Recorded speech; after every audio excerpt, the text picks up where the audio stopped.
જીવન છે ને જીવવા જેવું છે. મને તો એમ થાય જીવે એવું જ હવે આવ્યું.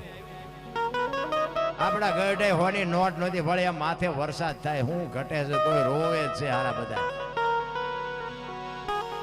મને તો એમ થાય કે મારા બેટું કાલ મરી જઈશું ને આવો સમય વિયો જાય છે. આમાં હું તો ભગવાનને એક જ વાત કરું, ભગવાન ભેગો થાય ને મને કહે કે તારે કંઈક જોતું હોય માગ તો હું તો એમ જ કહું જેથી માર હોય તેથી મારજે પણ મોકલજે આય ના આવી દુનિયા ચાય ન હોય. આ બધા મુક્તિ ની વાતો કરતા હોય ભલે કરતા હોય બાકી મુક્તિમાં આપણને કઈ ટપા નથી પડતા અને મુક્તિ જોતી એ નથી. ભલે ને હારા ઠેકાણે કૂતરો બનાવે, ભલે પૈસા વાળા ત્યાં કૂતરા પ્લેનમાં ફરે છે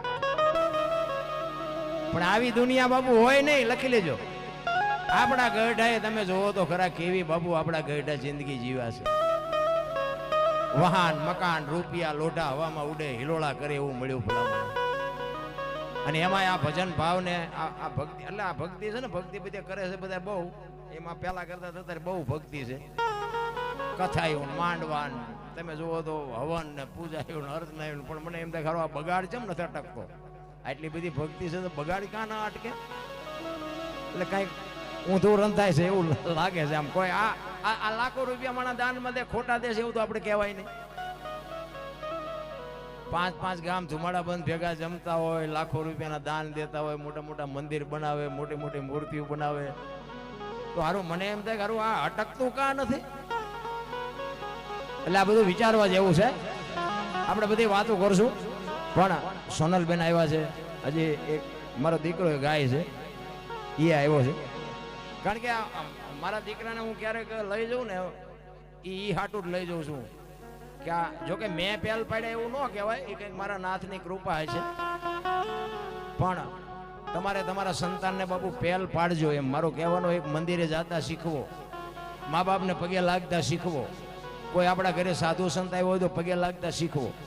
આ કઈ હું પાવરની વાત નથી કરતો, બાકી હું ઘરે હોય ને તમને આવકાર આપું ને કઈ બહુ મોટી વાત ન કહેવાય પણ આપણી ઘરે હાજરી ન હોય જો બાપુ મહેમાન ગતિમાં ખામી પડે તો આ ભક્તિ કરવાની જરૂરી ક્યાં હતી? ભલા મારા ફોરડા જેવડા છોકરા છે ને એ તમે આવો ને જો તમને જય માતાજી ન કરે ને તો મારા ભજનમાં ધૂળ પડી. ભલા મને આ તો પેટ આપણે પાડવાના હોય.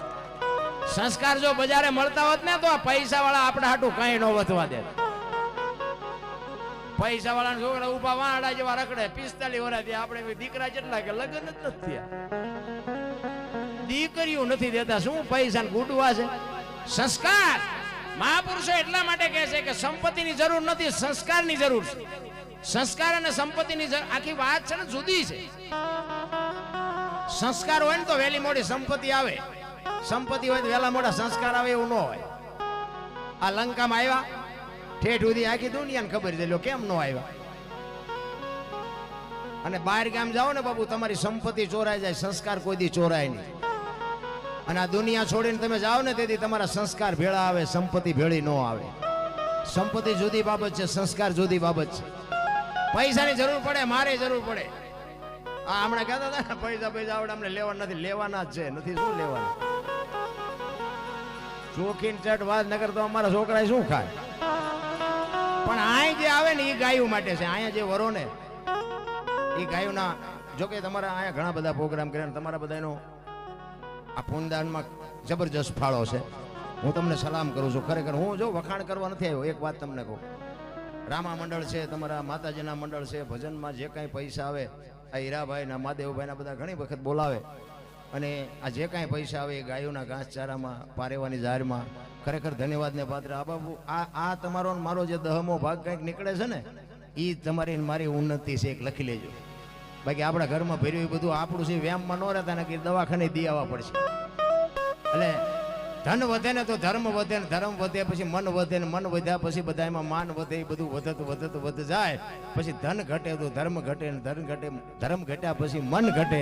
એ મન ઘટ્યા પછી બધા એમાં માન ઘટે. એ ઘટત જાય. જે કાંઈ ઈશ્વર અપાવે ફૂલ નહીં તો ફૂલની પાંખડી બધા વરજો. અને તમારી જેવી મોજ હશે એવો આપણે આનંદ કરાવશું. સંતો વાણીમાં ખૂબ બધી આપણને શાન કરી છે. પણ આ સંસ્કારની જે મેં વાત કરી ને એ સંસ્કાર માટે બાબુ સારી માં જ હોય. સારી જનેતા વગર બાપુ સારા સંતાન કોઈ દી ન થાય. ધરાવીને ધાનનો નીપજે, કોડવીને માડુનો હોય, જેહળ જખરા નીપજે, જેની જનેતા હોથલ હોય. એક જંગલમાં રખડતા હરણાને એક કવિ પૂછે છે કે તમે આટલું બધું કેવી રીતે દોડી શકો છો? હરણાને કવિ પૂછે છે. અને હરણાનું બચ્ચું હતું ને, એને કવિરાજને કીધું કે અમે આટલું બધું કેવી રીતે દોડી શકી છીએ, તમારે સાંભળવું છે? તો કે હા. અને એ બચ્ચું તેથી બાપુ કવિરાજને જવાબ આપે છે, કવિરાજ, કવિરાજ, મારી માના પેટમાંથી હું બહાર પડ્યા પછી મારી માના ધાવણની શેડી એક મારા મોઢામાં પડી જાય ને પાણી પથા ઘોડા મૂકી દેજે ને જો આંબા દઉં તો મારી માનું ધાવણ લાજે. આ સંસ્કાર દેવાની જરૂર છે. રામ વહુ હારો ભેગા પાણી પૂરીઓ ખાતા હોય ત્યાં પરજા જેવી થાય. હે અરે અમુક અમુક તમે જોવો તો વાણંદ પાસે જો ખોટું લાગે તો ભાઈ બીજી વાર ન બોલાવતા, બાકી સત્ય તો કહેવું જ પડે. વાણંદ પાસે જઈને બેનું વાળ કપાવે, દી નથી ઉઠી ગયો, આવડા હોય આમ તમે જો ખીલકોડેના પૂંછડા જેવા આમથી આમ ને આમથી, અરે તારો વેતો પાછી ઉગાડા માથે રખડતી હોય. 60 વર્ષ તે ઉમરા વજે રે સબે રમતી હોય ઢબો ઢાસ. હવે તારી યાર મનાણા એના થઈ ગયા ઢબો ઢાસ. શું ઢબો ઢાસ? અરે બાપુ માં તો માં છે. ભલા મના છત્રપતિ શિવાજી મહારાજ એની માં બાપુ કેવી હશે કે જે હિન્દુ ધર્મ ટકાવી શકતો હોય, એક તલવારની ધાર ઉપર બાપુ પોતાનું બલિદાન આપીને હિન્દુ ધર્મ ઈ આ શિવો જન્મો ન હોત ને તો આપણે અહીં બેઠા ન હોત. મારા રામ, ઇતિહાસ તો તમે ખોલો ભલા મના. અરે ખાવ પીવો મોજ, બંગડીઓ નહીં પહેરવાની ફેશન. હવે બંગડીઓ કોણ ન પહેરે આખી દુનિયાને ખબર નથી. ફેશન ફેશન તમે જુઓ તો ચંપલ લીલા, કપડા લીલા, નખરંગિયા હોય લીલા, સાંડલો લીલો, હાથો જ લીલો પહેરે. આપણે એમ થાય ધરોડી ઉગી. અરે શું ફેશન ભલા મણા. માવડીઓને તો હું એમ કહું છું કે એ માયો પાસ્યું વળો બાપા, પાસ્યું વળો. જ્યાં ધર્મ ધ્રુજો પુરુષ નથી પૂગ્યો ત્યાં બાપુ આ દેશની આબરૂ દીકરીઓએ રાખી છે. રામ, ઇતિહાસ ખોલીને તમે જો, જ્યાં પુરુષ થાકી ગયો ત્યાં બધે લગામ બાપુ દીકરીઓ હાથમાં લીધી. તમે એક નહીં હવાર સુધી ગયો તો હવાર સુધી દાખલા આપો. અને જેટલા જેટલા સફળ પુરુષો છે ને એમાં બાપુ એક એક દીકરીઓનો હાથ છે. તમારે જોવાની સૂટ. હરિશ્ચંદ્ર ને તારામતી ન હોત તો કોઈ ન ઓળખત, સગાળસા ને ચંગાવતી ન હોત તો કોઈ ન ઓળખત, જલારામ ને વીરબાઈ ન હોત તો કોઈ ન ઓળખત.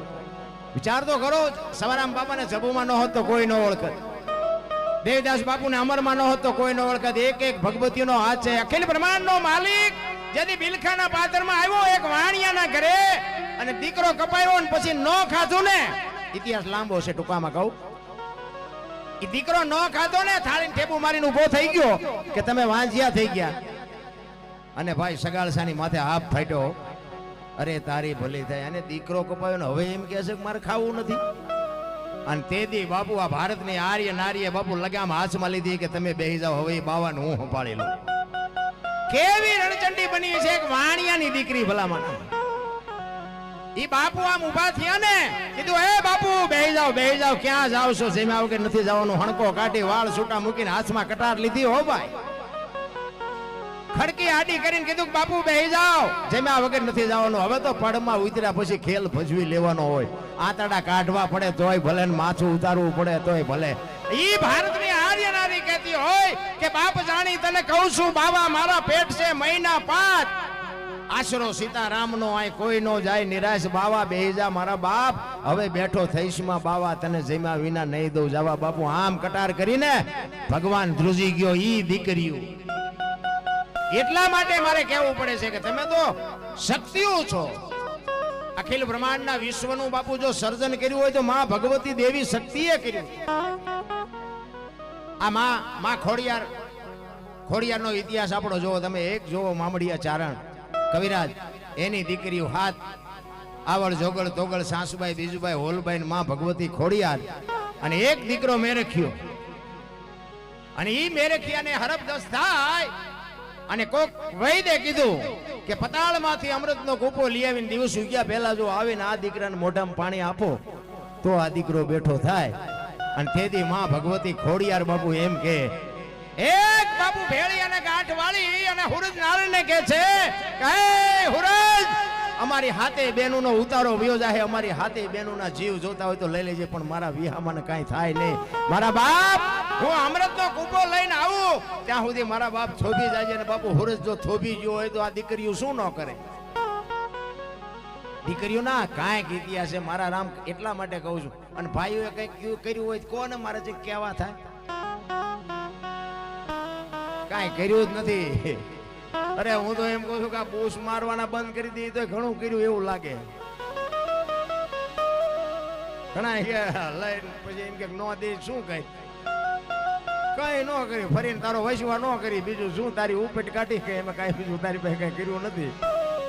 આમ જ હાલે છે. મહાપુરુષોએ જે એક વાણી રૂપી પ્રસાદી આપી છે ને એ એમ નામ નથી મળી. એમાં જે મહાપુરુષોએ ભોગ આપ્યો છે, એમાં જે સમર્પણ કર્યું છે એ બાપુ જેવી તેવી વાતો નથી. અને અત્યારે આપણે આ માયલું કાંઈ કરીએ ન હોય, કારણ કે તેલમાં તરાણા ને ફૂળીએ સીડ્યા ને ઝેર પીધું ને જેલમાં જ્યાં કાંઈક નાટક કરવા પડ્યા. આ ઈ દુનિયા છે. અરે આટલા બધા બેઠા છો, હું તમને એક જ વાત કરું કે સીબી રાજાને હોલાને શું હગું થાતું હતું, મને કોક તો જવાબ દો. શું સીબી રાજાને હોલાને શું હગું થાય? અયોધ્યાનો મહારાજા ઈ એમ કે તમારે મારો શિકાર જો જોતો હોય તો એની બરોબર તમારી માટી. અને બાપુ જો ચીફડા ચીરીને આપતો હોય છે તો આ ભજન ઉપર ભરોસો કેવડો હોય છે રામ. આ તમને મને બાપુ મગજમાં બે એવું છે જ નહીં. આપણે હાકડીમાં આવીને પછી હનુમાન ચાલીસા ચાલુ કર્યું, હનુમાનને ન ખબર હોય કે બેટા મારા જિંદગીમાં બોલ્યો નથી આવે.